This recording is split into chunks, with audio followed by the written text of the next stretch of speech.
Құрметті қонақтар, қытайлықтар. Тынышбай, кел. Мына кісілер Қытайдан келген міне. Делегация.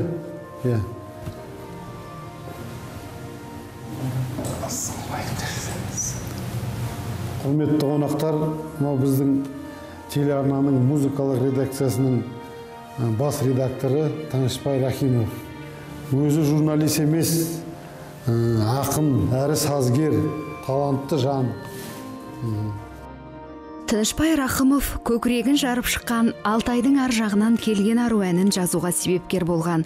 Қытайда тұратын қандасымыз Әмина Ергешқызымен алғаш осылай танысады. Бұл 91 жылдың маусымы болатын. Ел егемендігін алып, алыс жақын шетелмен байланыс орната бастағанда, көрші аспан асты елінен тәжірибе алмасу мақсатында арнайы делегация келеді. Танысу деген тек көргені болмаса, Қытайға тілмаш болып келген қазақ қызымен жақынмен сөйлеспек түгілі есімін де біле алмайды. Себебі Қытай азаматы саналатын қазақ қызының әрбір адымы тек хаттама шеңберінде ғана болады.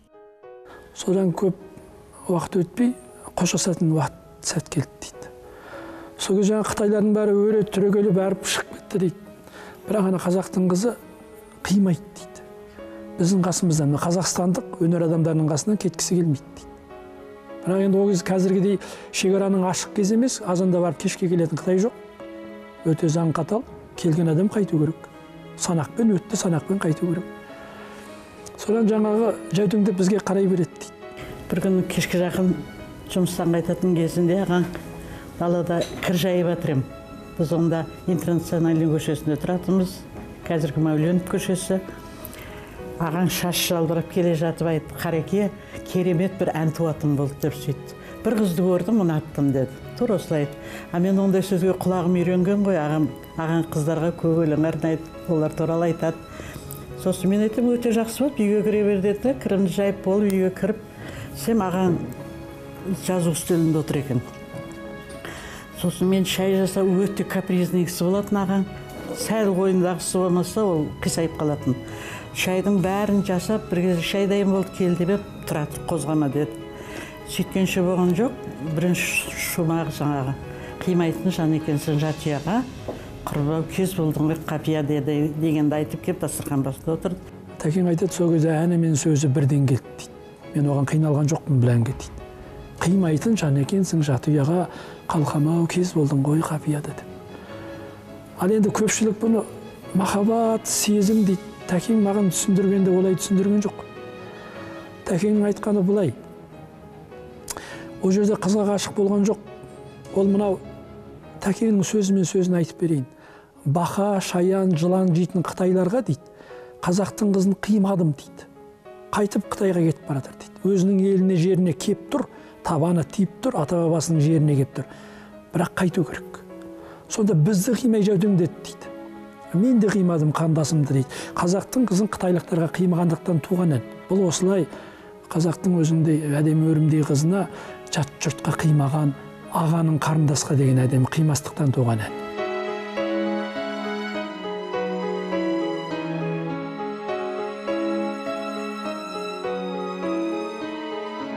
Ұнатыптан еткендігіміз жалпы шетте жүрген қазақтың қыздардың бәрі қалада сояқта осындай кім біледі Қытаймен ба, түрікпен ба, басқамен деген ой келді дейді. Бір қимастық пайда болды менде дейді.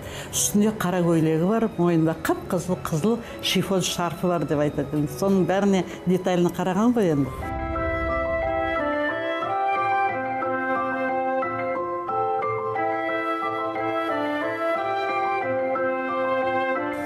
Сосын кейін келіп жаңағы әнді жазды да, сосын маған кеп оқыдым, мен айттым, мынауың қайырмасы осалдауыма деп, қап-қара жанарыңай деп жазып ағаң. Мен айттым, мөп-мөлдір жанарыңай десейші деп, маған өкпеледі да, қайтадан кабинетке кіріп кетті. Сонымен ән ертесінар дайын болды, ертесіне таңертең фортепианоға отырды да, мынандай ән болады деп сөйтті, жаңағы соз. Мен айттым, қазақтың халық әндерінің ырғағы бар екен, жақсы, жаман емес әнің деп қайтадан енді ашуын жазып жатырмын ғой енді. Сонымен Алтайдың ар жағынан келген ару шықты да кетті балам. Осылайша өзіне арналып ән жазылғанын, 20-дан енді асқан өрімдей жас қыз Әмина білместен еліне кете барады. Ал осы кезде ақындығымен танымал болып үлгерген Тынышбай Рахимов болса, жаңа әнін тіркету мақсатында көркемдік кеңеске ұсынады. Ал әнді орындату үшін жезтаңдай әнші Нұрғали Нүсіпжановқа қолқа салады. Тынышбаймен сол таныстығымыз да сол бір өте бір мәдениетті, бір текті жігіт екені есімде қалды. Енді онымен көп араласып, көп жұмыс істескеніміз жоқ.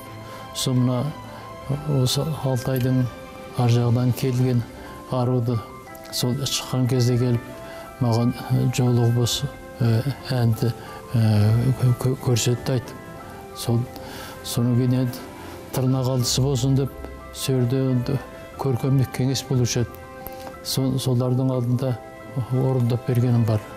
Ал ол кезде күнбе-күн болмаса да аптасына жаңа ән орындап, кіл мықты композиторлармен қоян қолтық жұмыс істеп жүрген Нұрғали Нүсіпжановқа бұл әнді одан әрі өз репертуарына енгізіп алып жүрудің сәті түспейді. Осыдан соң қалың елге жете қоймаған әнді Тынышбай Рахымов өзі нотаға түсіріп, қолы қалт ете қалса кабинетінде орындап жүреді. О, Мақпалжан қалың қалай? Қарағым мамасың ба төрлет? Сәлем. Жағдайың қалай? Кел. Мынау орындап отқан кімнің әні? Бұрын естімеппін. Менің әнім бұл. Рас па аға? Рас, Мақпалжан. Сенсең, менің әнім, сенбесең өзің біл. Аға, онда мына әнді маған берсеңіз, домбыраға салып айтайын. Айтсаң айта ғой, қарсылығым жоқ ешқандай.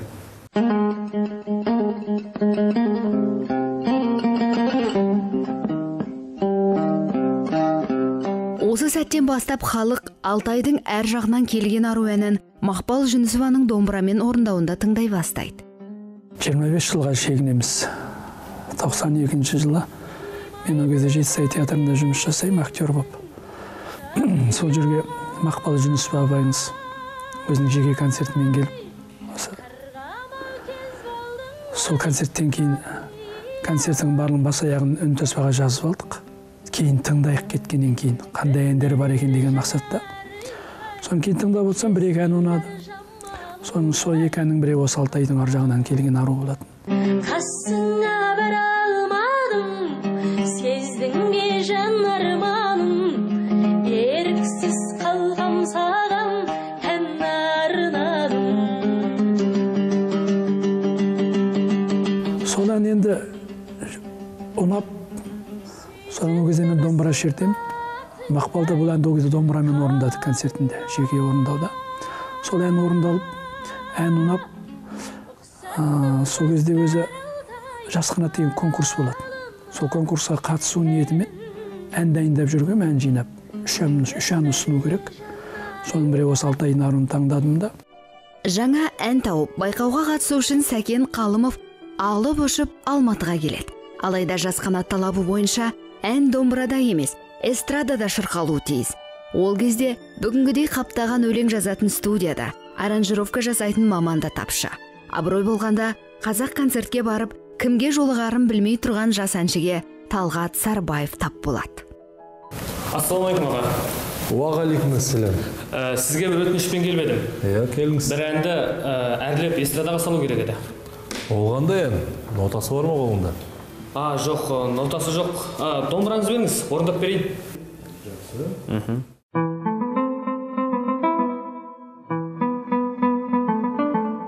Айта кететін дүние, мен ылғи айтып жүремін. Қазақ эстрадасында, жалпы қазақ эстрадасында қазақтың қасиетті домбыраның үнін қосқан осы бірінші ән осы Алтайдың аруы. Оғанда менің сол әнді домбырада орындап бергенім кішкене түрткі болса керек. Әннің вступлениясының өзі домбырамен басталады. Дан-дара-дам-дам-дара-дара-дам деп. Сол айтпақшы, бұл да жаңалық болды. Эстрадаға домбыраның үні қосылды. Сөйтіп Талғаттың жатқан жері жарық болсын, осы әнді әдемілеп керемет сүйкімді қылып жасап берді. Бұл әннің тағы бір бағы жанғандығы сонда жақсы аранжировщикке тап болдық. Талғатқа, Сарыбаевқа. Сонымен бұл әнді бағы жанды. Бірінші аранжировщигі жақсы болды. Екіншісі ән мен сөзі керемет үйлескен. Төртіншісі орындаушы бір-бірін тапқан дүние солай халыққа жетті. Қимайтын жан екенсің жатыяға, қалқамау кез болдың ғой қапияда шіркін. Осылайша Тынышбай Рахымовтың Алтайдың ар жағынан келген ару әні өзгеше түрленіп шыға келеді. Құдайдың құдіреті сол сөзінде сазында шығарған ақын алдына жаңа әрлеуден өткен әні көп кешікпей жетеді. Бұл әншінің де әннің де халыққа тез танылуына ықпал болады. Себебі ол кезде Тынышбай Рахымов қазақ телевизиясында түреннен жол салған кеш жарық музыкалық бағдарламасын шығара бастаған еді. Сол әнді қалтаға салып алып, Сәкен жаңа Құрманбекке келген ғой жерде. Ай, осы кеш жарық деген хабарды бір кісі жүргізіп жүр, соған апаршы, мен мынау әнді орындайды. Бірдене шығып кеткісі келіп тұр ғой енді бір жағынан. Сосын кеш жарыққа дайындалып жатқан дейді, естіға келді дейді. Жас бала ғой енді ол кезде Сәкен. Сосын келіп, анау Құрманәлиев келіп, алып келдім тағы да бір ТТД деп айтып дейді, алып қоспай айтайын. Сосын сіздің туысқаныңыз дегенсіз ғой енді. Сосын кән бұл бала немен айналысады десе, бұл тіке сіздің әніңізді айтады, Алтайдың ар жағынан келген ары. Ал ғана айта ғой, пианиномен сүйемелдеп, айтса дауысы құйылып тұр дейді. Бірақ аздап шала шарпы жерлері бар екен дейді.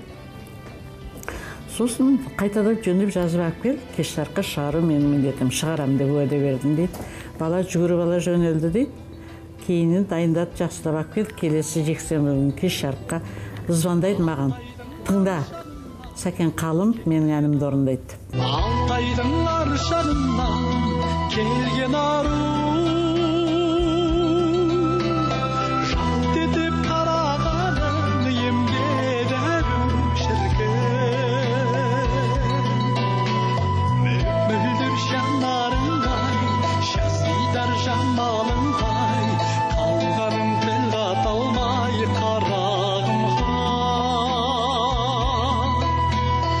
Сіздерге өтірік маған шын, әр аптада біз бір қап бізге қат келеді. Ол кезде қазіргі телефон жоқ қой. SMS жазбайды, ешкім WhatsApp жоқ. Қат жазатын. Бір қап қат оқитынбыз біз. Сондағының бәрі жаңағы бұл әнді кімге арнағансыз, орындаушы туралы білгіміз келеді. Қалай тыңдаймыз, қай жерден аламыз. Кеш жарық бағдарламасында тұсауы кесілген әннің де, әншінің де күн санап танымалдылығы арта бастайды. Бұған осы әннің арқасында арада көп өтпей-ақ жас әнші Сәкен Қалымовтың ол кезде дүркіреп тұрған тамаша ойын сауық отауына бірден жұмысқа алынуы дәлел. Бір күні қарасам, тамашадан Лұқпан Есенов ағамыз звондап тұр. Сен Сәкенсің ба? Я, мен Сәкен. Алтайдың аруын орындап жүрген сенсің ба? Я, мен. Бізге келе аласың ба? Тамашаға. Алып ішіп келдім, қуанып. Сөйтіп әнімді тыңдап, сенің радиодан әнімді тыңдадық. Содан біз сені іздеп таптырып алдық. Арнайы тамашаға шақырып отырмын. Бізге жұмысқа келсең деп, әнші боп деп. Қуана келісіп, сөйтіп тамашада 4-5 жыл бірге жүрдік. Енді ол кезде тамашаға шығу деген. Егер сен тамашаға, сол жылдары сен тамашаға шықсаң, сен ертеңіне жұлдыз боп оянасың. Одан үлкен биік сахна болған жоқ Қазақстанда. Мұнан соң туындының шарықтау кезеңі басталды. Бүгінгі тілмен айтқанда хитке айналып, ән сүйер қауымды баурап алады. Баурайтын себебі бұл ән біріншіден әуені, сазы, екіншіден оның сөзі.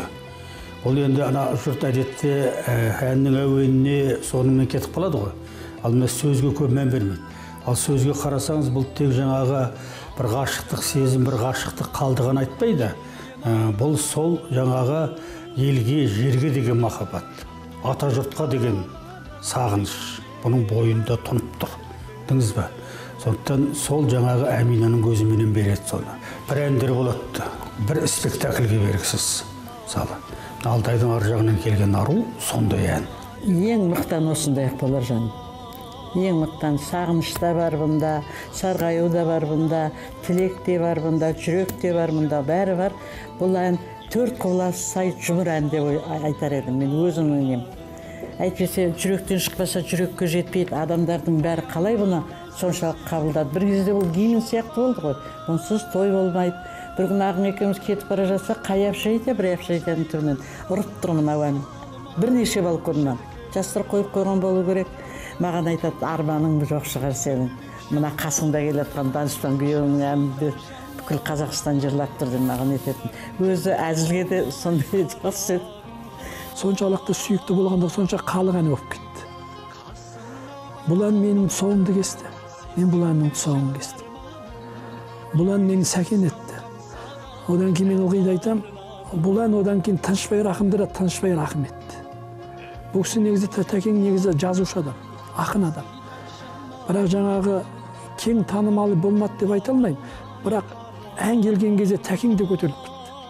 Тәкең екеуміз қатар біраз жүрдік, ағалы әне бауыр болып. Тәкеңе деген құрметті, елдің құрметін мен көрдім. Осы әннің арқасында Тәкеңді қалай сыйлағанын, Тәкеңе қалай сый-сияпат жасағанын, Аллаханын алып басына көтергенін көрдім. Ол ақын ретінде ол солай көтере қойған жоқ. Бірақ сазгер ретінде осы Алтайдың аруы шыққан екен. Тәкең биіктеді. Танымалдылық жүрген жерде алып қашпа әңгіме көре алмаушылық жүретіні әмбеге аян. Бұл қасірет Алтайдың әр жағынан келген ару әнінде Тынышбай Рахымовты айналып өтпеді. Ел ішінде 40-тың қырқасына шыққан ақын жас қызға ғашық болыпты. Сол үшін отбасынан ажырап, Қытайға қоныс аударыпты деген қаңқу сөз желде еседі. Жаздың күні болады, ауылға елге бардым. Елге барсам, менің туған анам мені бүйтіп шақырады, бергішті. Әлгі бір әні құрғырмен шығарған қызға кетіп қапты деп айтып жүр ғой, Тынышбай, сол рас па дейді. Мен айттым, мен соған айту үшін келдім бе, сендерге менің атымнан бірден айттым ба сендерге?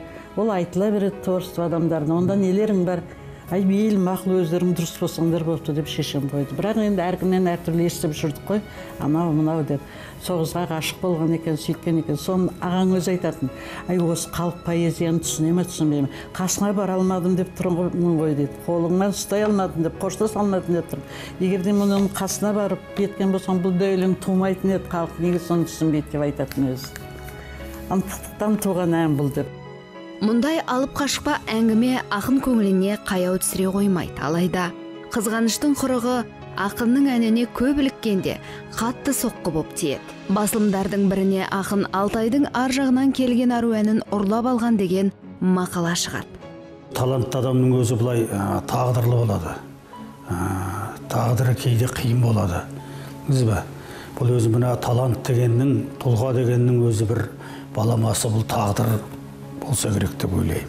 Сондықтан осы бұл әннің де өзі бір тағдыры қиындау болды. Алматыда сол кезде бір мәдениеттегі бір мәдениетсіздеу газет шықты. Сол газетте осы Алтайдың ар жағынан келген аруды сынайды. Онда айтады, мына Қытайда ақ көйлек деген ән бар екен. Қытай қазақтар айтатын. Бұл соның әуенін алған деп. Солай жазады. Ақын ар намысына, одан қалды қабілетіне күмән келтіруге келгенде, Тынышбай Рахымов қарап қала алмады. Бір күні Тәкең өзі телефон шалып, осындай жағдай, сен көрдің ба деді, оқыдым дедім. Енді не істейсіз соны, кім не демейді оны деп сөйтіп едім, жоқ болмайды деді олай. Мақала жазып, енді жауап беру керек болды. Әйтпесе шынында да сол күйінде қалып қояттағы ел тарапынан, тыңдарман тарапынан басқаша пікір қалыптасып кете ме дегенде қауіп болды. Нұрғиса ағаға звондадық бірінші Тілендиевке. Содан ол кісі ренжіп, ашуланып, бұлар ертең мен өлгеннен кейін бұлар мен туралы да сөйтіп айтудан тайынбайды. Бұндайларға тез уақытында атпар беру керек, кәдімгі не беру керек деді. Содан соқсын сөзі бізге бір не болды, қамшы болды бір жағы. Содан өзі айтты, қазір айтып берем деді, жазып берем деді. Сөйтіп ол кісі жазып берді. Ол кісінің пікірін алдық. Содан Нұрғали Нүсіпжановтың пікірін алдық. Тынышбайдың бұны әуенінде, мелодиясында ешқандай біреуден ұрлап алған, неге біреуге жиендік жасаған іштемесі жоқ екенін оны біз кезінде айтқанбыз, жүрген жерімізде де, әннің құрылысында да, өйткені үшкіршілік бізден оның бүге-шігесін ажырататындай біліміміз болды. Тынышбай Рахымов осылай өзіне жабылған жалаға қарсы күрес бастайды. Ақын өтініші бойынша журналист Қали Сәрсенбай сол кездегі қазақ музыка өнерінің майталмандарының пікірлерін қосып, Егемен Қазақстан газетіне әсем әнге араша деген көлемді мақала жариялайды. Бір күні редакцияға Оразақын Асқар келді. Ол кісіге ешкім хабарласқан жоқ, өзі келді. Өзі келіп, өзі мақала алып кетті. Және сол Ақкөйлектің нотасын алып келіпті. Бізге ең бір мықты факты, ең керек, жаңағы нағыз кәдімгі дәлелдеуге қажет факты осы болды. Жаңағы Оразахан Асқардың өз аяғымен келіп, мысалы, көрдіңіз бе, мына қиянатқа шыдай алмай, мына адалдық, тазалық деген. Өнер осы адалдықтан, тазалықтан туады ғой. Газетке шықты ғой бәрі. Сөйтіп ақталып аған аман қалды ғой, әйтпесе ол өліп қалуы мүмкін, оның құсасыдан. Қазақ корифейлерінің Алтайдың ар жағынан келген ару әніне бірден араша түсуі тегін емес еді. Себебі Тынышпай Рахымовтың мықты ақын әрі мықты сазгер де екеніне оларда еш күмән болмады.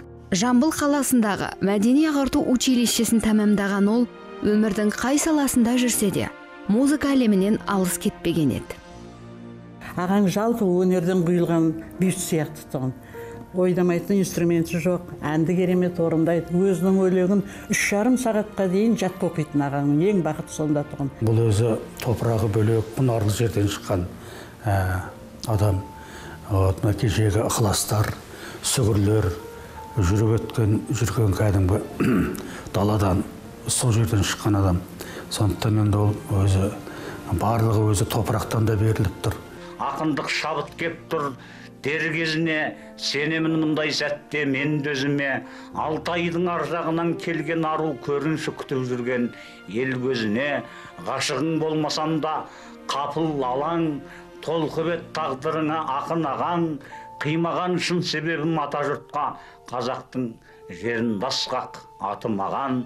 Жалт еткен елестей боп өттің кенет, қимастық құндағына кеттің бөлеп. Қолыңды қошайтысып қысалмап ем, қысайын елге аман сау жеттің бе деп. Ақын мен әншінің өмірін өзгерткен Алтайдың ар жағынан келген ару әні Қытайдағы қандасымыз Әмине Ергешке де өз әсерін тигізбей қоймады. Ән арналған Алтайдағы аруды бір көруге ынтызар болғандар көбейер. Тіпті Қытайдың Шыңжаң телевизиясында жаңалықтар жүргізетін Әмина өзінің өмірлік серігінде осы әннің арқасында табады. Бұның жолдасы сол ән шыққаннан кейін барып Әминаны іздеген ғой үрімшіден. Бұл қандай қыз деп, қазақ ән шығарып атқан. Сөйтіп танысып, жігітмен екеуі сосын барып үйленді ғой, осы әннен кейін. Ағын қайтқаннан кейін мен бір қызымды алдым да барып қонақ болып қайттық Әминаға. 10 шақты күн жаттық, соны бүйтіп айтады ғой. Апатай, менің еш нем жоқ. Үш ұйықтасам ойыма келмеді, Қазақстанға барып, бір ақынның жүрегіне осындай ән жазуға ықпалым тиеді деп ұйықтасам ойымда болған нәрсе емес. Менің ойым да пікірім де таза апай дейді да маған. Қасыңа бара алмадым, сездің бе жан арманым деп жырлаған ақын өлеңіне Алтайдың ар жағында жүрген талай қазақ қызы жауап та берді. Алтайдың аруына әр шумағына жазған жауабы бар. Шын болса арғы бетте жүрген ару парыз ғой ер жігітке іздеп бару. Ақ иық қыран аға, ақ бейіл жаран аға, өзіңді ел сыйламай тұрала ма? Аққу боп кетсем деймін, отанға жетсем деймін, Алатау таусамалын өпсем деймін шіркін деген.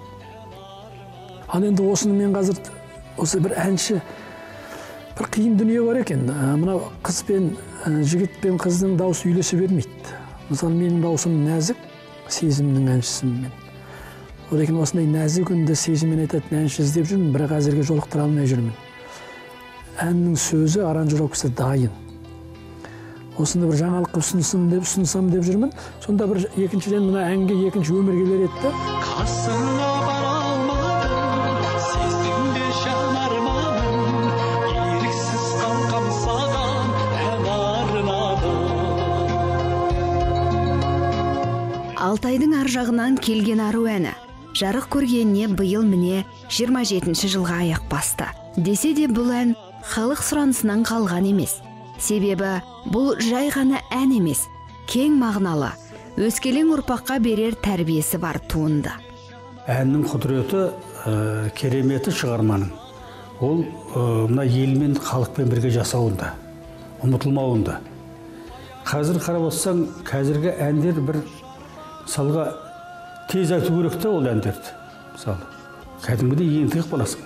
Сондай бір әндер енді, бұл бір сондай бір уақытша бір ағым. Бұл бір эпидемия деуге болады уақытша. Діңіз ба? Ал міне сондай кездерде мына Алтайдың ар жағынан келген аруды тыңдасаң, айтсаң демаласың. Ән деген қандай болу керек дегеннің соның бір жарқын үлгісі. Мына Әмина арқылы, қыз арқылы жаңағы қыздың жаңағы елге деген, сол бір қыз арқылы бір елдің со жақта отырған, қазақ деген сонда отырған елдің ата жұртқа деген махаббаты, сағынышы жатыр мұнда. Көрдіңіз ба? Ән арқылы жеткізу керек. Мына ән деген, әнді өзі, мына кейде өзі бір, осы бір ән үшін де өмір сүргім келеді.